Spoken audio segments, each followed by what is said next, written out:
আল্লাহ তুমি সব কিচ্ছু জানো, হে আমার প্রভু তুমি আমাকে মাফ করে দাও। আমার আল্লাহ বলে, তারপরও যদি তোমাদেরকে আমি মাফ না করি, তারপরও বান্দা তোমরা আমার রহমতের দরজা থেকে ফিরে যাইও না।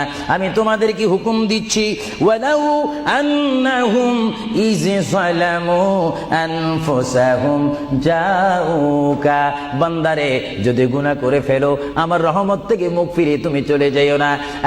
বান্দা, আকাশ পরিমাণ যদি গুনাহ করো, পাতাল পরিমাণ যদি গুনাহ করো, সাগরের পানি পরিমাণ যদি গুনাহ করো, পাহাড় তুলনায় যদি তুমি গুনাহ করো, আমার দরবার থেকে তুমি নিরাশ হইও না। বান্দা, আমি তোমাকে একটি রাস্তা বাতাই দিচ্ছি, একটি পথ তোমাকে আমি দেখাই দিচ্ছি। সেই পথটি কোন পথ তোমরা জানো? ওয়ালাউ আন্নাহুম ইয যালামু আনফুসাহুম জাউকা, বান্দারে যখন তোমরা বরবাদ হয়ে যাবে তখন তোমাদেরকে একটা পথ আমি তোমাদেরকে দেখাই দিলাম। সেই পথটির নাম হচ্ছে আমার রাসূলের মদিনা। জোরে বলেন সুবহানাল্লাহ।